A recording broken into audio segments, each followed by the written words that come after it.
أعوذ بالله من الشيطان اللعين الرجيم بسم الله الرحمن الرحيم الحمد لله رب العالمين والعاقبة للمتقين والجنة للموحدين والنار للملحدين والصلاة والسلام على سيد الأنبياء والمرسلين سيدنا ونبينا وشفيعنا أبي القاسم محمد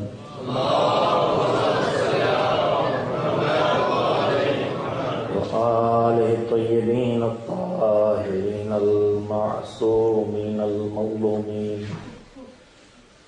واللعنة الدائمة الباقية على أعدائهم أجمعين من الآن إلى يوم الدين أما بعد فقد قال الله سبحانه وتعالى في كتابه المبين وهو أصدق الصادقين وقوله الحق بسم الله الرحمن الرحيم قد جاءكم من الله نور وكتاب مبين يهدي به الله من اتبع رضوانه سبل السلام ويخرجهم من الظلمات إلى النور بإذنه ويهديهم إلى صراط مستقيم صلوات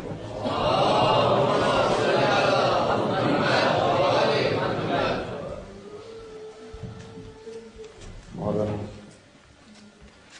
کے اس پہلے اشرے میں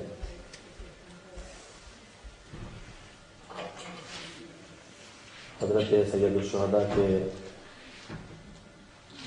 تذکرے کے طفیل میں یہ توفیق حاصل ہوئی ہے کہ آپ حضرات کے سامنے اسلام اور امن کے عنوان سے کچھ باتیں عرض کی جائیں اور یہ واضح کیا جائے کہ اسلام امن و امان، چین اور سکون، صلح و آشتی کا پیغام دیتا ہے۔ اسلام ظلم، ستم، نفرت، بے چینی، بغض، کینہ، عداوت، مردم آزادی کسی جگہ بھی نہیں سکھاتا۔ اس سلسلے میں نے آپ حضرات کے سامنے سورہ مائدہ کی 16ویں آیت کو عنوان کلام قرار دیا ہے، جس میں پروردگار عالم نے یہ بتایا ہے کہ قرآن کریم جو اللہ کی بھیجی ہوئی وہ کتاب ہے جسے اللہ نور کا نام دیتا ہے، جو روشنی ہی روشنی ہے، اندھیرا جس میں ہے ہی نہیں۔ اس قرآن کے ذریعے انسانوں کو جو برکتیں ملنے والی ہیں، ان میں سے 3 برکتوں کا تذکرہ اللہ اس آیہ کریمہ میں کرتا ہے۔ ایک برکت یہ ہے کہ اللہ انسانوں کو قرآن کے ذریعے منزل تک پہنچنے کا سیدھا راستہ عطا کرتا ہے۔ البتہ میں نے کل ترجمہ کرتے ہوئے عرض کیا تھا کہ پروردگار عالم نے قرآن سے ان برکتوں کے حاصل کرنے کی بنیادی شرط بھی بتائی ہے۔ آیا سب کو یہ فائدہ پہنچانے کے لیے ہے، لیکن یہ برکتیں قرآن سے وہی حاصل کر سکے گا جو اپنی زندگی کا ہدف اور نشانہ اللہ کی رضا کو پانا بنا لے۔ قرآن کریم سے فائدہ اسی کو ملنے والا ہے جو رضائے پروردگار کو زندگی کا ہدف بنائے جو اللہ کی رضا کو اپنی زندگی کا ہدف نہیں بناتا ہے وہ قرآن سے یہ فائدے نہیں اٹھا سکے گا جن کو اللہ قرآن سے ملنے والی برکتوں کے طور پر بیان کر رہا ہے۔ اس لیے کہ اس نے اعلان کیا ہے قد جاءکم من اللہ نور و کتاب مبین، تمہارے پاس اللہ کی طرف سے نور آیا ہے، اللہ کی وہ کتاب آئی ہے جو ہر چیز کو صاف صاف بیان کرتی ہے، اور اللہ اس کے ذریعے راستہ دکھاتا ہے ان لوگوں کو جو اللہ کی رضا چاہیں، جو رضائے پروردگار کی جستجو کرتے ہیں۔ ان کو 3 چیزیں ملتی ہیں۔ پہلی چیز، سیدھا راستہ مل جاتا ہے منزل تک پہنچانے کے لیے۔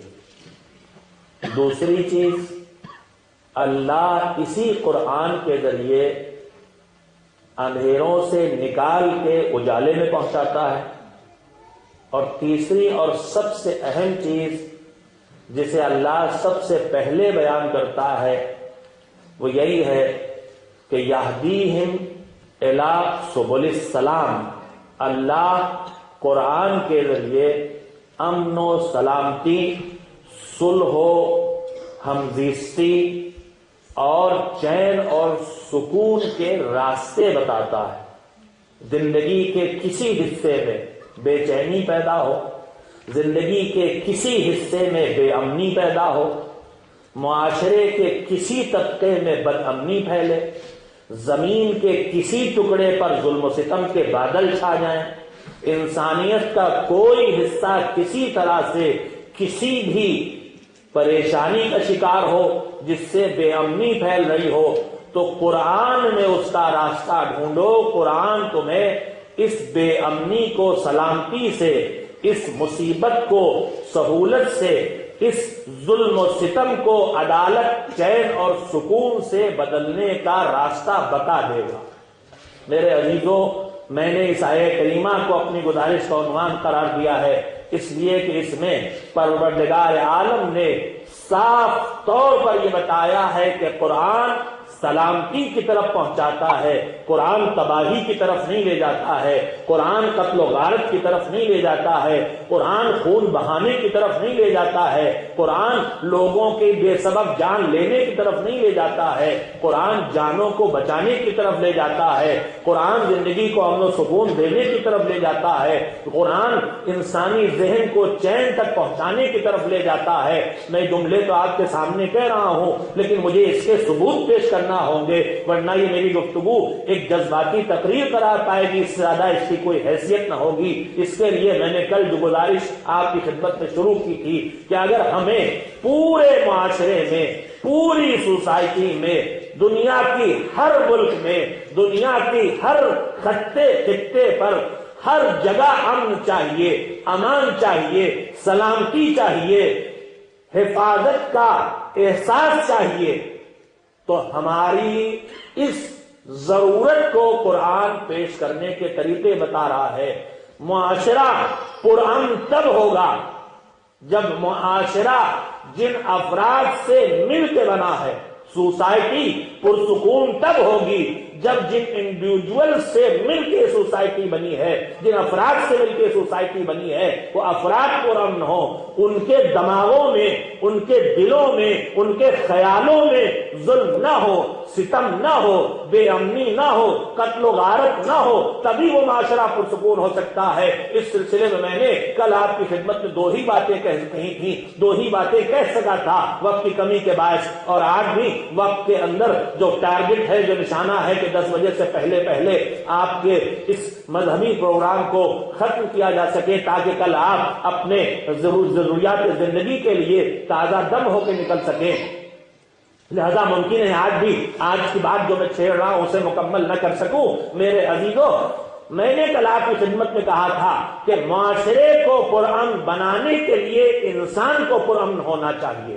میں نے کل آپ کی خدمت میں مثال دی تھی کہ مثلا اس مجمع میں 100-200 لوگ جو بیٹھے ہوئے ہیں، ان کے درمیان سب چین اور سکون سے بیٹھے ہیں، ان میں کوئی ایک اٹھ کھڑا ہو بولنا شروع کر دے، زبان سے اذیت پہنچانا شروع کر دے، ہاتھ پیر چلانا شروع کر دے، تو سب کا امن اور چین چھین جائے گا کہ نہیں؟ تو معاشرے میں اگر کوئی ایک بھی بگڑ جائے تو جتنا اس کا حلقہ اثر ہوتا ہے اسی اعتبار سے وہ امن و امان کو چھین لیتا ہے۔ ہٹلر ایک انسان تھا مگر اس ایک انسان نے پوری دنیا سے امن و امان اور چین و سکون کو چھین لیا کہ نہیں چھین لیا تھا۔ اس لیے اسلام صرف سوسائٹی پہ نگاہ نہیں رکھتا ہے، صرف پولیس کی طاقت پہ بھروسہ نہیں کرتا ہے، صرف عدالت کی ظاہری سزاؤں پہ بھروسہ نہیں کرتا ہے، بلکہ انسان کی اس اصل بیماری کی جڑ تک جاتا ہے جہاں سے بدامنی، جہاں سے بے امنی پیدا ہوتی ہے، ان چیزوں کا علاج کرتا ہے اور ایک ایک مریض کا علاج کرتا ہے۔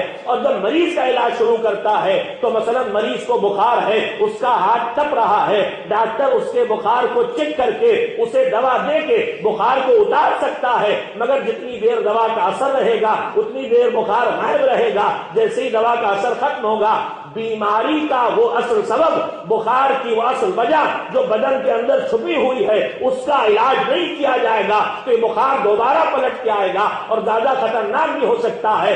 بالکل سمجھدار طبیب، سمجھدار ڈاکٹر جیسے بیماری کی ظاہری صورت کو الگ کرنے کے ساتھ ساتھ اس تکلیف کو دور کرنے کے ساتھ ساتھ اس کی جڑ اور تہ میں جا کے اس کا علاج کرتا ہے، ویسے ہی وہ حکیم مطلق، وہ رب کائنات، وہ رحمان و رحیم انسانی زندگی میں بے امنی، بد امنی پیدا ہونے کے بنیادی سبب کو دور کرنا چاہتا ہے۔ اور بنیادی سبب جو تلاش کرتا ہے تو میں نے عرض کیا تھا ہم آپ کچھ بھی کریں تو 3 مرحلے ہوتے ہیں۔ ہاتھ پیروں سے آدمی کسی کو ستاتا ہے، زبان سے کسی کے امن کو چھینتا ہے، کسی کے چین کو چھین لیتا ہے، بندوق انگلیوں سے چلاتا ہے، بم ہاتھوں سے پھینکتا ہے، مگر یہ کام ایک دم سے نہیں کرتا ہے، پہلے اس کو سوچتا ہے، پہلے اس کا دماغ خیال میں آتا ہے، پہلے اس کا خیال دل میں پیدا ہوتا ہے، تب اس مرحلے تک آتا ہے۔ لہذا اسلام جڑ سے علاج کرنے کی کوشش کرتا ہے، اور اس جڑ سے علاج کا نام یہ ہے کہ ذہنوں میں اتنا سکون اللہ پر ایمان کے ذریعے بھر دیا جائے کہ بیماری کی جڑ ہی پیدا نہ ہو۔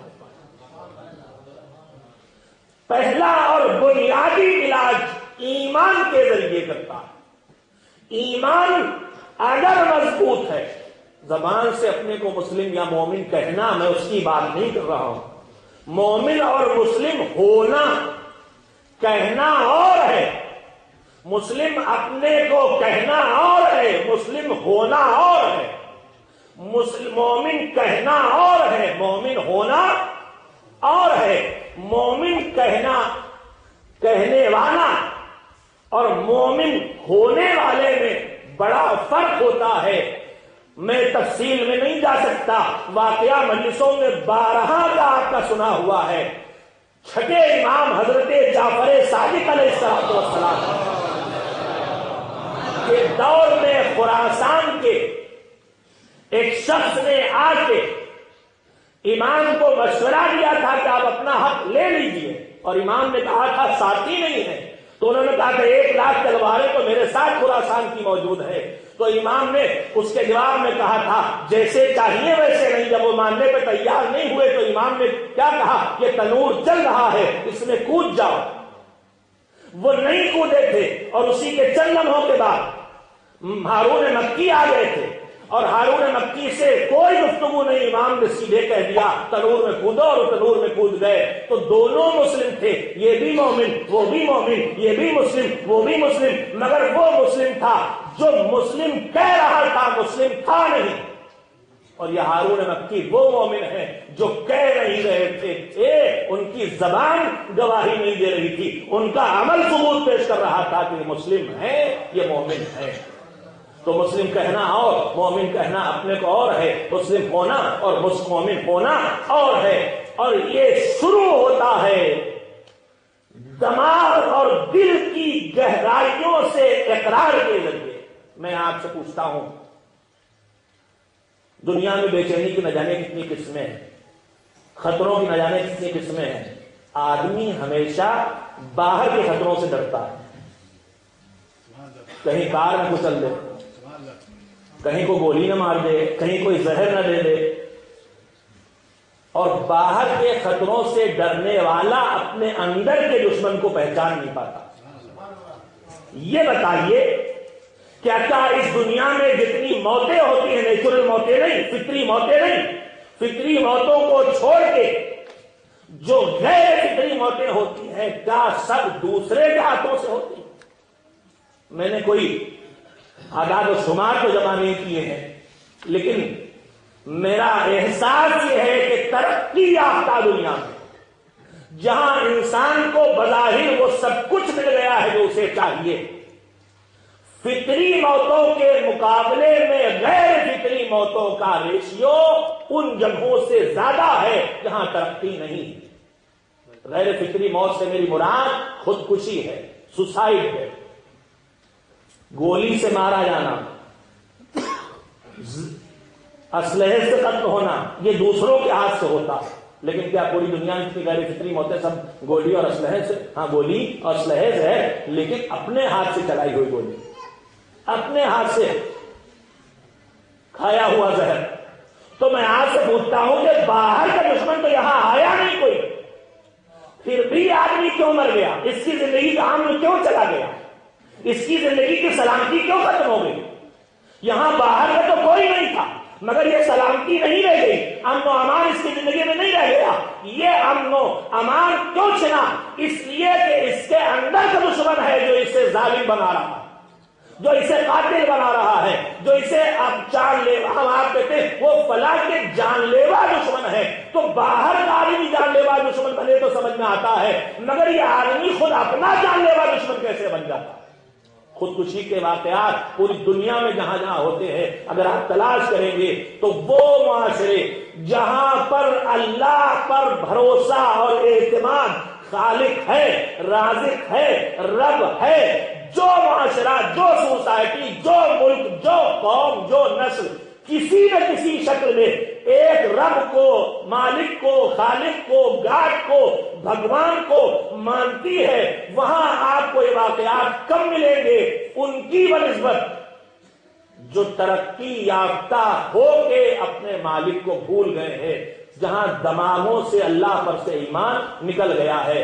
یہ ایمان امن و امان کیسے لاتا ہے زندگی میں اپنے نوجوانوں تک اس بات کو پہنچانا چاہتا ہوں۔ ہمارے بے چین دنیا کی شدید ترین ضرورتوں میں ایک چیز یہ ہے جس کا نام ہے اللہ پر دل کی گہرائیوں سے ایمان۔ یہ بتائیے خودکشی جو آدمی کرتا ہے کب کرتا ہے؟ میں نہ نفسیات کا ماہر ہوں، نہ میں ڈاکٹر ہوں، نہ میں نے نفسیات پڑھے، لیکن میرے جو احساسات ہیں وہ آپ کے سامنے رکھنا چاہتا ہوں۔ میرے خودکشی آخری منزل ہوتی ہے انسان کی بے چینی کی، اور کبھی کبھی یہ خودکشی کے بجائے دیگر کشی پہ بھی آ جاتی ہے۔ یہ ترقی یافتہ ملکوں ہی میں مجھے پڑھنے کو ملتا ہے کہ کم سن بچہ 12-14 سال کا نوجوان بندوق لے کے اسکول میں آیا اور سینکڑوں جانیں لے لی۔ مجھے ابھی تک پچھڑے ملکوں میں یہ پڑھنے کو نہیں ملا، کوئی نیوز نہیں دیکھی میں نے۔ ترقی یافتہ ملکوں میں یہ ہے۔ خودکشی بھی جہاں جتنی ترقی ہے، جہاں تک مجھے یاد ہے اس وقت سب سے زیادہ خودکشی کا ریشیو جاپان کا ہے۔ اگر کوئی ملک اس سے آگے بڑھ گیا ہو تو مجھے بعد میں بتا دیجیے گا۔ میرے معلومات میں فی الحال خودکشی کا ریشیو، سوسائڈ کا ریشیو، سب سے زیادہ ریشیو جاپان کا ہے۔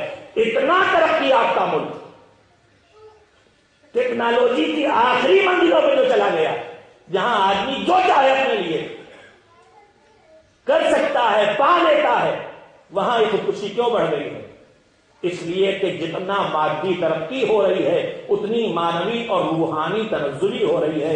جتنا میٹریلسٹک انسان ہوتا جا رہا ہے، مادے پہ بھروسہ بڑھتا جا رہا ہے، خالق مادہ کو آدمی بھولتا چلا جا رہا ہے۔ میں بچے اور جوان تک اپنی بات کو پہنچا دینا چاہتا ہوں میرے عزیزوں۔ تو یہ جو بیماریاں پیدا ہوتی اسی طرح سے آپ دیکھیں گے ہمارے ملک میں اتنے سائیکیٹرسٹ مجھے نہیں دکھائی دیتے جتنے امریکہ اور انگلینڈ میں آتا ہوں تو سائیکیٹرسٹ دکھائی دیتے۔ تو نفسیاتی بیماریاں کیوں ہیں؟ نیند کی جتنی گولیاں ان ترقی یافتہ ملکوں میں مل رہی ہیں، اتنی کیا ان کی آدھی تہائی چوتھائی دسواں حصہ بھی شاید ان ملکوں میں نہیں دکھ رہا ہے کہ یہ ان کو نہیں کیوں نہیں آتی بھائی؟ ان کو تو کل کی روزی کو کوئی فکر نہیں ہے، یہ تو ٹھاٹ سے کھائے پیے ہوئے ہیں، وہ بھوکا بھی ہے اور اس کے بعد تو سو رہا، یہ بستر پہ لیتے ہیں، وہ سڑک پہ فٹ پاتھ پہ لیتا ہے مگر اسے نیند کیوں آ رہی ہے؟ تو یہ نفسیاتی بیماریاں کیوں ہیں؟ یہ سائیکاٹرسٹ اتنے زیادہ کیوں ہیں؟ یہ سائیکالوجی کی پریشانیاں کیوں ہیں؟ یہ نفسیات کے الجھے ہوئے کیس کیوں آتے ہیں؟ نہ جانے اتنے مسائل ہیں۔ اس کی وجہ کیا ہے میرے عزیزو؟ یہ وجہ ہے کہ بیماری کی جڑ کو انگلی نہیں رکھی جا رہی ہے۔ ادھر ایمان ہے، ادھر ایمان نام کو رہ گیا ہے، حقیقتاً ایمان نہیں رہ گیا۔ میں ایک نمونہ رکھوں گا، انشاءاللہ سارے ذہن مطمئن ہوں گے میری گزارش سے۔ ہم آپ انسان ہیں، اکیلے رہنے کے لیے نہیں بنائے گئے، اکیلے رہنے کے لیے اللہ نے ہم کو بنایا ہی نہیں۔ آپ نے ہمیشہ دیکھا ہوگا جب کسی کو بڑی سزا دی جاتی ہے تو اس کی سزا کا نام ہوتا قید تنہائی، اکیلے رہنے کی سزا۔ یعنی انسان ایک ایسی مخلوق ہے جسے اکیلا رہنا پڑے تو یہ اس کی زندگی کی سزا بن جاتا۔ جناب آدم ہمارے دادا جو سب سے پہلے پیدا ہوئے، اللہ نے اکیلا پیدا کیا تھا، ہماری دادا آئیں کیسے؟ دادی کی فرمائی جناب آدم نے کی تھی۔ یعنی یہ فطرت آدم ہے جو اکیلا رہنا پسند نہیں کرتے، جی گھبراتا تھا، اللہ سے گزارش کی کوئی پیدا کر۔ تو حضرت حوا دنیا میں مخلوق خلقت ہوئی ہوئی، کائنات میں جناب حوا پیدا ہوئی، آدم تنہا نہیں رہ سکتے تھے، اس لیے تو یہ تنہا ہونا انسان کی فطرت کے خلاف ہے۔ مگر زندگی میں جانے کتنے ایسے حصے آتے ہیں جب آدمی تنہا ہو جاتا ہے، دوست احباب ساتھی کوئی نہیں۔ میں آپ کے سامنے اس کے ثبوت رکھوں۔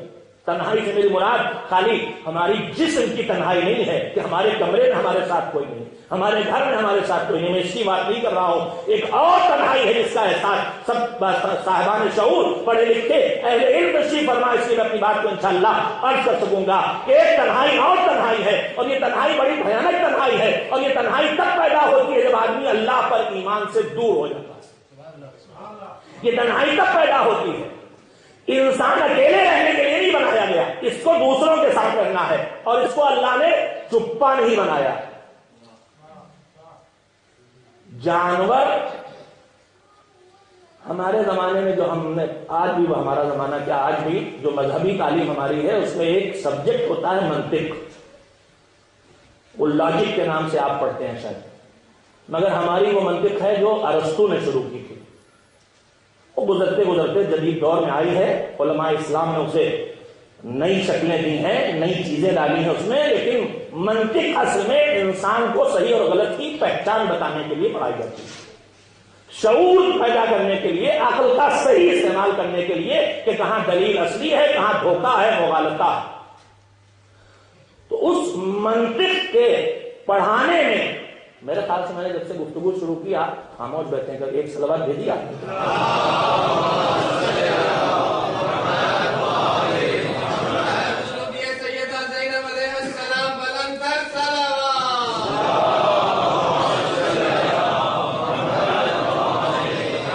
سب سے پہلے اس میں ہمیں سکھایا جاتا ہے کہ آدمی کون کیا ہے۔ تو آدمی کی پہچان یہ بتائی جاتی ہے کہ آدمی جانور کی ایک قسم ہے، حیوان ہے، زندہ ہے، جانور کا لفظ صحیح بولا، حیوان ہے، حیات والا، زندگی والا، مگر حیوان کی مختلف قسمیں ہیں۔ حیوان میں تو وہ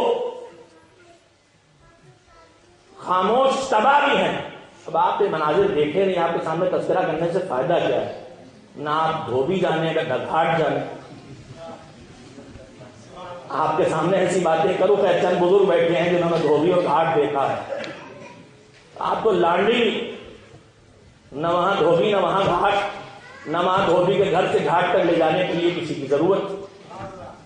بہرحال ایک جانور ہوا کرتا ہے جو کراچی میں بھی گاڑی پھینکتے دکھائی دیتا ہے، اور بمبئی اور دلی میں کپڑے پیٹ پہ لادے یا اینٹوں کا بوجھ لادے ہوئے گھوڑے کا بڑا بھائی۔ آپ نے اکثر دیکھا، آپ نے کہاں دیکھا، جوانوں کو نہیں دیکھا ہوگا، یہ تو بیچارے جاتے ہیں زو میں، اس کو دیکھنے کے لیے. یہ تو ہم ہندوستانی ہیں کہ آدھا زو ہمیں سڑک پہ ہی مل جاتا دیکھنے کو. آپ کو دیکھنا ہے تو آپ جاتے ہیں زو میں, پیسے خرچ کرتے ہیں, ہمیں فری میں ہاتھی گھوڑا خچر نہ جانے کیا کیا سڑک پہ دیکھنے مل جاتا. بندر سبھی کچھ آدھا زو وہ آدھے ہم پورا ہی ہو جاتا ہے. ہمارے ایک دوست تھے, جب میں کمبھ میں پڑھ رہا تھا تو وہ کہتے تھے کہ ہندوستان تمہارا جو ہے نا یہ اللہ کا سپر مارکیٹ ہے, ہر مال یہاں موجود ہے. گورا کالا چپٹا خوبصورت اونچا نیچا دبلا موٹا, یہ مذہب وہ دھرم وہ زبان, اللہ کا سپر مارکیٹ, ہر چیز تمہارے ہندوستان میں. اسی لیے پوری دنیا یہاں ٹہلنے بھی آتی ہے, کوالٹی ملتی ہے وہاں. بہرحال تو وہ دیکھا ہوگا آپ نے, نہیں آپ نے دیکھا, اپنے بزرگوں سے پوچھیے گا, تیز دھوپ اور گرمی میں 20 سڑک پہ سر جھکائے ایسے کھڑے ہوتے ہیں وہ حضرت جو گھر سے دھوبی کے گھر سے گھاٹ تک کپڑے لے جاتے ہیں, ایسے کھڑے ہوتے ہیں جیسے اپنے وجود کی گتھی سلجھا رہے ہیں. اور پھر بولتے ہیں تو ایسے بولتے ہیں کہ قرآن نے اگر بولنے والوں میں کسی کی برائی کی ہے تو انہی کی, کہ ایسی بھونڈی آواز کسی کی ہے ہی نہیں جیسے ان کی. تو خیر میں بات کہہ رہا تھا کہ انسان کی پہچان جب ہمیں کرائی جاتی ہے تو کہا جاتا ہے انسان حیوان ناطق ہے, وہ زندہ جو بولتا اور بے سمجھ نہیں بولتا, عقل کے ساتھ بولتا. نطق اردو میں اسے کہتے تھے گویائی. نطق یا گویائی ہر آواز نکالنے کا نام نہیں ہے, ورنہ ہم سے اچھی آوازیں تو ہمارا طوطا نکالتا, مگر وہ ناطق نہیں ہے جو سمجھ کے عقل کے ذریعے بولے. تو بولنا جانور بھی جانتا ہے, بولنا ہم بھی جانتے ہیں, مگر عقل کی مدد سے بولنا انسان کا کام ہے. بے عقلی کے ساتھ بے سوچے سمجھے بولنا یہ اصل میں جانور کا کام ہے. اس سے زیادہ مجھے آپ سے کہنا توہین محسوس ہوگی, اس لیے کہ کبھی کبھی ہمارے درمیان بھی ایسے ہوتے ہیں جو بولتے پہلے ہیں سوچتے بعد میں, مگر انسان وہ ہے جو سوچے پہلے بولے بعد میں. تو خیر انسان حیوانات بولنے والا زندہ موجود وہ مخلوق جو زندہ بھی ہے اور بولتا بھی ہے. تو بولے گا تو سننے والے کوئی سننے والا بھی ہونا چاہیے کہ نہیں. میں جو کہہ رہا تھا انسان اکیلے رہنے کے لیے پیدا ہوا, انسانی زندگی میں ایمان چین اور سکون کا ذریعہ وقت تک میں تیزی سے سن لے میرے عزیزوں. تو بولے تو سننے والا بھی ہونا چاہیے, یعنی اکیلا رہنے کے لیے نہیں پیدا ہوا ہے, یہ چپ رہنے کے لیے نہیں پیدا ہوا ہے, یہ بولنے کے لیے پیدا ہوا ہے. تو بولنے کی طاقت اللہ نے اس کو دی ہے تاکہ جو اس کے اندر ہے, بولنے کا کام کیا ہوتا ہے, سننا دوسرے کے پاس جو ہے وہ میرے اندر آ جائے, بولنا جو میرے پاس ہے وہ دوسرے تک چلا جائے. یہی تو ہے بولنے کا مقصد. تو سننے والا ہونا چاہیے. تو انسان کی فطرت میں ہے بولنا, جو اندر ہے اسے کہنا, جو اس کے اندر ہے اسے بتانا. اور یہ فطرت ایسی فطرت ہے کہ جب سننے والے کے لیے قابل برداشت نہ ہو تو بولنے والا کبھی کبھی ٹھکانے ڈھونڈتا. بولنے کے کچھ اصول ہیں, میری اس وقت کی گفتگو کا موضوع نہیں ہے, ورنہ یہ بولنا نہ بولنا, چپ رہنا اور بولنا دونوں انسانی عقل کے فیصلوں کا نتیجہ ہیں. بولنا بھی ایک ہنر ہے, چپ رہنا بھی ایک ہنر ہے. ہمارے بزرگ تھے, خطیب تھے, انہوں نے ایک مرتبہ کسی اور سے کہا تھا, ٹوکتے ہوئے کوئی بیتوکی باتیں کر رہے تھے, تو ان سے کہا اگر آپ کو بولنے کا سلیقہ نہیں تو کیا آپ کو چپ رہنا بھی نہیں آتا. ہم میں سے کچھ ایسے بھی ہوتے ہیں جو بولنا بھی نہیں جانتے اور چپ رہنا بھی نہیں جانتے. اگر آدمی بولنا نہ جانے تو کم سے کم چپ رہنا تو سیکھے. تو بولنا انسانی فطرت ہے. بولتا اس لیے کہ اس کے اندر ہے اسے پہنچانا چاہتا ہے. مگر کیا ہر بات ہر ایک سے بولی جا سکتی؟ میں نے آپ کا وقت لے لیا, تیزی سے بات کو ختم کروں. ہر بات ہر ایک سے کہی جا سکتی؟ کہنا بولنا انسان کی بے چینی ہے, اور اس کے لیے ضرورت ہے کہ کوئی سننے والا پایا جائے. مگر ہر بات ہر ایک سے نہیں کہی جاتی. انسانی زندگی کے نہ جانے کتنے رشتے ہیں, باپ بھی ہے, ماں بھی ہے, اولاد بھی ہے, بیوی بھی ہے, بھائی بھی ہے, بہن بھی ہے, دوست بھی ہیں, احباب بھی ہے, افسر بھی ہے, باس بھی ہے. یہ سب ہے جن سے جڑا ہوا ہے. ان سے بھی بولتا ہے, ان سے بھی بولتا ہے, ان سے بھی بولتا ہے. اور اس بولنے کی اتنی اہمیت ہے جیسے چپ رہنے کی اہمیت ہے کہ مذہب نے حرام قرار دیا ہے کہ کوئی مومن دوسرے مومن سے 3 دن سے زیادہ بول چال بند کرے. ہمارے بھائی تو کم, ہماری بہنیں بہت جلدی فیصلہ کرتی, ہم تو ان سے بولتے ہی نہیں. آپ ان سے نہیں بولتے ہیں، وہاں سے نہیں بولتی ہیں، اللہ آپ دونوں سے نہیں بولتا. یہاں نہیں بولے گا وہاں ٹھیک سے بولے گا. مذہب کہتا ہے 3 دن تک جو مومن سے تعلق کو توڑ کے بول چال بند کر دے اللہ اس پر لعنت کرتا ہے. یہ فطرت ہے اور اپنوں سے بولنے کے لیے بنایا گیا. تو اب بولتا ہے ہماری زندگی، توجہ دیجیے گا، زندگی آپ انگلینڈ میں ہیں، کتنے یہاں ہوں گے جو آئے ہیں تعلیم کے لیے، کچھ نوکری کے لیے، کچھ ان کا اسٹیٹس بالکل قانونی ہے، کچھ ابھی اس مرحلے سے گزر رہے ہیں. تو نہ جانے زندگی کے اتنے مسائل، کسی کی فیملی پاکستان میں، کسی کا گھر ہندوستان میں، کوئی بچہ بیمار ہے، کسی کی بیوی بیمار ہے، 100 طرح کی زندگی کے مسائل ہیں. کسی کی جاب جانے والی ہے، کسی کا باپ پریشان کرنے والا آ گیا ہے، کسی کے پاس خرچ کا پیسہ نہیں، کوئی نہ جانے کتنے زندگی کے مسائل ہیں. یہ مسائل آدمی کی زندگی میں جب پیدا ہوتے ہیں تو اسے بے چین کرنا شروع کرتے ہیں، ان کے حل کی تلاش کرتا ہے. اور انسان کم سے کم اگر اپنی مشکلات کو حل نہ کر سکے تو کسی سے کہہ کے دل کے بوجھ کو ہلکا کر لیتا. اکثر ہم نے دیکھا ہے 2 دوست بہت پرانے، بہت دنوں کے بعد ملے، بڑی دیر تک باتیں کی کہ بھائی تم اتنے دنوں بعد ملے اور کوئی اپنا ایسا تھا ہی نہیں، آج تم سے باتیں کر کے جی کا بوجھ ہلکا ہو گیا. یعنی خالی کہہ کے آدمی ہلکا ہو جاتا ہے، خالی اپنی بپتا اپنی مصیبت بیان کر کے ہلکا ہو جاتا ہے، مگر ہر بات ہر ایک سے کہہ نہیں سکتا. ایک مسئلہ پیدا ہوا بیوی سے بتا دیا، دوسرا مسئلہ پیدا ہوا اس پہ بیٹی سے بات کر لی، تیسری زندگی کی مشکل آئی باپ سے گفتگو کر لی، چوتھی مشکل آئی اماں کا سہارا لے لیا، ایسی مشکل آئی نہ بیوی سے کہہ سکتے ہیں، نہ بیٹی سے کہہ سکتے ہیں، نہ ماں سے کہہ سکتے ہیں، بڑے بھائی سے مدد لے لی، دوست سے کہہ دیا. زندگی میں آدمی ڈھونڈتا رہتا ہے، یہ مشکل باپ سے کہہ لی، ماں سے بتائیں گے پریشان ہو جائے گا، یہ مسئلہ ماں کے سامنے رکھ دیا باپ برداشت نہیں کریں گے، یہ ماں باپ سے کہنے کی بات نہیں، بڑے بھائی سے کہہ لیتے ہیں، کہتے کہ ہلکا کرتا رہتا ہے. کچھ باتیں بھائی سے کہہ لیتا ہے، کچھ باتیں بہن سے کہہ لیتا ہے، کچھ باتیں ماں باپ سے متوجہ ہو گئے ہیں آپ، ماں باپ سے کہہ لیتا ہے، کچھ بیوی سے، کچھ بچوں سے کر لیتا ہے، کچھ دوست احباب سے کہہ لیتا ہے. مگر سب کچھ کہتے کچھ باتیں زندگی میں ایسی بھی ہوتی ہیں نہ بیوی سے کہہ سکتا ہے، نہ بھائی سے کہہ سکتا ہے، نہ ماں باپ سے کہہ سکتا ہے، نہ دوست احباب سے کہہ سکتا ہے. اور نہ کہنے کی وجہ یہ ہوتی ہے ان سے کہیں گے تو یہ پھیلا دیں گے تو ہم ذلیل ہو جائیں گے، ان سے کہنے کا فائدہ کیا ہے، یہ کر ہی کیا سکتے ہیں. تو جب ماں باپ سے کہہ کے، بیوی سے کہہ کے، بھائی سے کہہ کے، دوست احباب سے کہہ کے کچھ باتیں بچتی جاتی ہیں تو دھیرے دھیرے ان کی تہ جمتی جاتی ہے. یہ نہیں کہہ سکے، وہ نہیں کہہ سکے، وہ نہیں کہہ سکے. اب 2 طرح کے انسان ہیں، ایک وہ ہے جن کے پاس دوست احباب، ماں باپ، فرینڈ اور رشتے دار اور خاندان کے آگے کوئی نہیں ہے، یہ غیر مومن کی زندگی ہے. مگر مومن کے پاس جب ماں باپ سے کہہ چکا، جب بیوی سے کہہ چکا، جب بھائی بہن سے کہہ چکا، جب دوست احباب سے کہہ چکا، پھر بھی کچھ باتیں بچ گئی تو اس کے لیے دروازے بند نہیں ہوتے.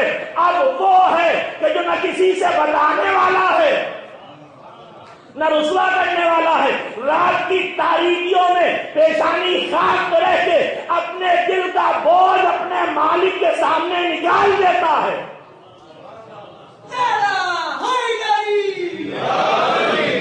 جو کسی سے نہیں کہہ پاتا وہ اپنے پروردگار سے کہہ لیتا ہے، اور ان سے نہیں کہتا اس لیے کہ راز کھول دیں گے، اور نہ بھی کھولیں تو مدد نہ کریں گے، خود پریشان ہوں گے، فائدہ کیا ہے. مگر رب ستار العیوب، رب قادر و رحمان کے سامنے کہنے میں جھجک نہیں ہوتی. یہ تو پردے ڈالنے والا ہے، یہ کبھی مجھے راز کو فاش کر کے ذلیل نہیں کرے گا. یہ قدرت کاملہ والا ہے، جب پوری کائنات مجبور ہو جائے تب بھی مجبور نہیں ہوتا.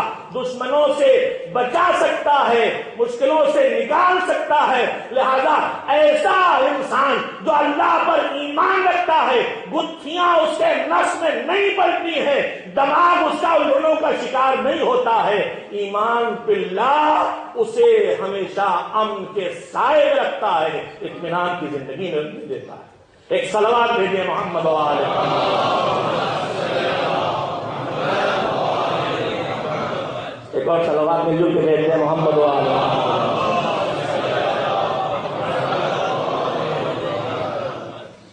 یہی وجہ ہے کہ جہاں جہاں جتنا ایمان بڑھتا جاتا، جتنا غیب پر ایمان، اللہ پر ایمان، اس کی قادریت پر ایمان، اس کی رحمتوں پر ایمان بڑھتا جاتا ہے، ان زندگیوں میں اتنا ہی سکون دکھائی دیتا ہے۔ وقت ختم، لہٰذا میں اپنی بات کو یہیں پہ رکوں۔ کربلا جس کا سب سے بڑا نمونہ ہے، میں روز کہتا ہوں اور روز کہوں گا کہ زندگی کے ہر مسئلے کا حل کربلا میں مل جاتا ہے، اور زندگی کے ہر کمال اور ہر خوبی کا نمونہ کربلا میں مل جاتا ہے۔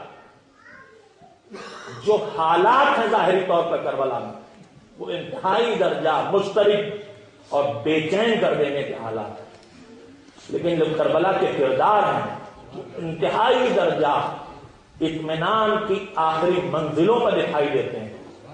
اور وہ وقت بھی آتا ہے کہ آیت قرآنی آواز دیتی ہے، یا ایھا النفس المطمئنہ ارجعی الی ربک راضیۃ مرضیہ، اے نفس مطمئنہ جس کا گھر لٹ رہا ہے، جس کے گود کے بالے ذبح ہو چکے ہیں، جس کا بدن زخموں سے چور ہے، جو 4 دن کا پیاسا ہے، جس کی نگاہیں دیکھ رہی ہیں کہ ہمارے کٹے ہوئے سر نوکے نیزہ پہ ہوں گے اور ہماری بہنیں اور بیٹیاں لٹے ہوئے قافلے میں پیچھے پیچھے چل رہی ہیں، وہ اتنا مطمئن ہے رب کی بارگاہ میں سجدہ کرتے ہوئے کہ قرآنی آیت آواز دے رہی ہے، نفس مطمئنہ اپنے رب کی طرف پلٹا، تو اپنے رب سے راضی ہو، تیرا رب تجھ سے راضی۔ کربلا انتہائی درجہ مایوس کن حالات میں بھی ایمان کے سہارے امن و امان اور اطمینان کی راہ دکھانے والے مارکے کا نام آج محرم کی 2 تاریخ، ہم روزانہ ان تذکروں کو سنیں۔ 2 تاریخ وہ تاریخ ہے جس میں حسین اپنے آباد قافلے کو لے کے کربلا پہنچے۔ ابھی آپ نے پچھلی تقریر میں سنا کہ فاطمہ کا لال اس زمین پر جب پہنچا ہے تو لوگ کوشش کر رہے تھے کہ اس زمین کا اصلی نام امام کو نہ بتائیں، مگر امام نے اس زمین کی کیفیت کو دیکھ کے فیصلہ کر لیا تھا، یہی وہ زمین ہے جس کی خبر مجھے آج نہیں تب دے دی گئی تھی جب میں اپنے نانا کے سینے پہ سو رہا تھا۔ یاد دلاؤں گا، مجھے نہیں معلوم ہے حسین چند دنوں کے ہیں یا چند مہینوں کے ہیں، بظاہر حسین چند مہینوں کے ہیں، اس لیے کہ واقعہ یہ کہتا ہے کہ حضرت ام سلمہ راویاں ہیں کہ میرے رسول آئے اور حجرے کے اندر تشریف لے گئے اور کہا کہ ام سلمہ میں تھوڑی سی استراحت کرنا چاہتا ہوں، کسی کو حجرے میں نہ آنے دوں۔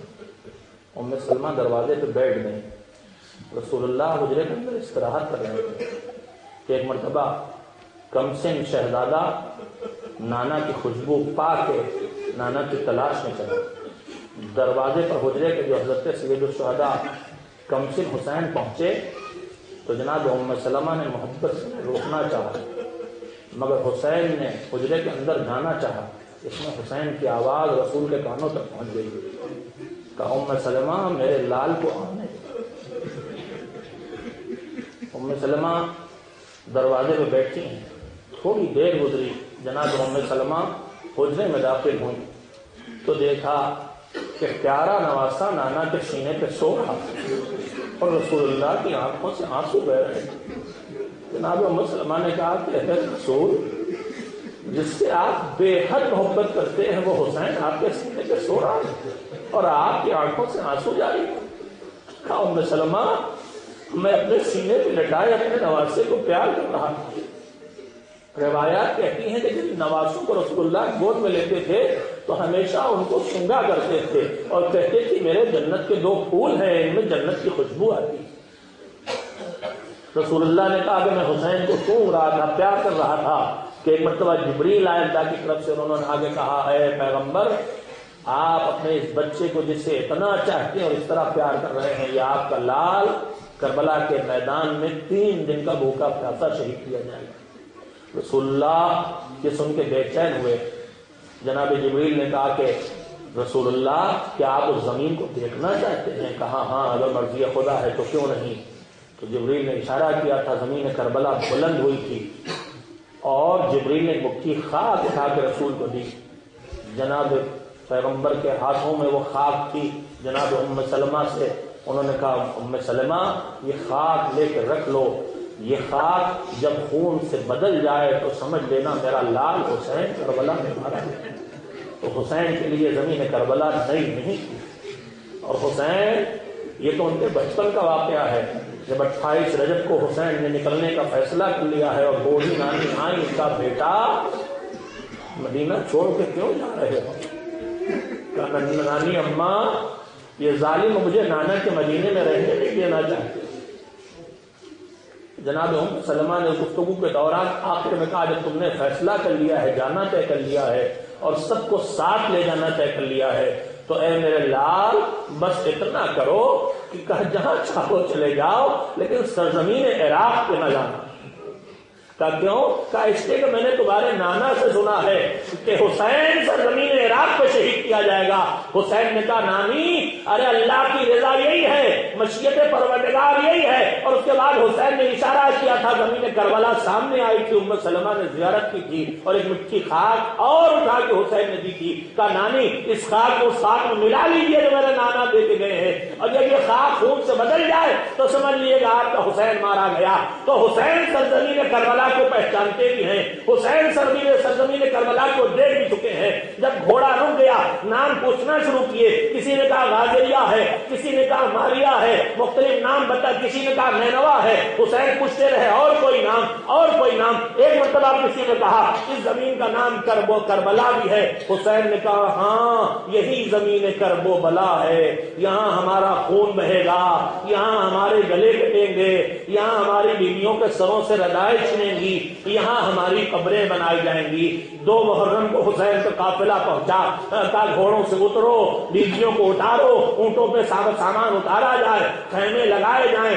علی کا لال عباس جو خادم کی طرح حسین کے ساتھ چل رہا ہے، اس نے خیمے ترائی کے کنارے لگوانا چاہے تاکہ ترائی سے نزدیک رہ کے کچھ حرارت کم ہو جائے، کچھ تپش کم ہو جائے، کچھ گرمی کم ہو جائے، مگر لشکر یزید نے رکاوٹ کھڑی کر دی۔ عباس کو جلال آیا، قبضے شمشیر پہ ہاتھ رکھا ہی تھا کہ ایک مرتبہ حسین کے اشارے پہ زینب کبریٰ نے بلوایا، بھیا خیمے ہٹا لو، ابھی ہمیں جنگ نہیں کرنا ہے۔ خیمے اچھاڑے گئے اور لے جا کے دور دشت کربلا میں لگا دیے گئے۔ بس 2 محرم کا ایک چھوٹا سے تذکرہ اور سنیں، چند آنسو اور بہ جائیں۔ یہ دن آتے بھی ہیں چلے بھی جاتے ہیں، اور ہمیں یہی لگتا ہے کہ اپنے مولا کا ماتم ٹھیک سے نہ کر سکے۔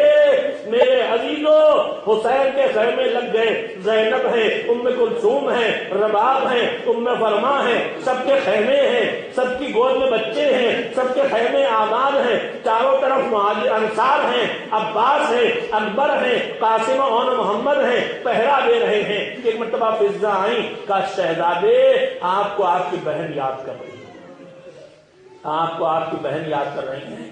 آئے کا بہن کیوں یاد کیا؟ کا بھیا اس اجڑے ہوئے بیابان سے خیموں کو اجاڑ کے کہیں اور لے چلو، اس اجڑے ہوئے بیابان سے خیمے اجاڑ کے کہیں اور لے چلو، تمہاری بہن کا دل یہاں نہیں لگتا۔ حسین سمجھ گئے، کہا بہن کیا بات ہے، تمہارا گھر آباد ہے، بچے ہیں، جوان بھائی ہیں، جوان اولاد ہے، سب تو موجود ہیں، تم گھبرا کیوں رہی ہو؟ کہا بھیا میں تم سے کیا بتاؤں، تم مجھ سے بہتر سمجھتے ہو۔ بھیا جب سے خیمے زمین پہ آ کے لگے ہیں، مجھے خیموں کے ارد گرد سے ایک بیوی کے رونے کی آواز آتی ہے، جیسے کوئی بیوی ہائے حسین کہہ کے ماتم کر رہی ہو۔ کہا میری بہن ارے تم نے صحیح کہا، یہ ہماری اماں فاطمہ زہرا ہے، جب سے ہم نے مدینہ چھوڑا اماں ساتھ ساتھ ہے۔ 2 محرم کو ذکریہ زہرا کی صدا خیموں کے پہلو سے آ رہی تھی، اور یہی آواز شام غریبہ کو اسی بیابان سے اٹھ رہی تھی، ولدی ولدی ذبحوک ومن شرب الماء منعوک۔ میرے لال تجھے پیاسا ذبح کر دیا، وقت ذبح قطرہ آب کی نہ دیا۔ وَسَيَعْلَمُ الَّذِينَ ظَلَمُوا أَيَّ مُنقَلَبٍ يَنقَلِبُونَ۔ أَلَا لَعْنَةُ اللَّهِ عَلَى الْقَوْمِ الظَّالِمِينَ۔ الہی بحق الزہرا وابیہا وبالہا وبنیہا اللہم تقبل منا انکا انت السمیع العلیم۔ ماتم حسین۔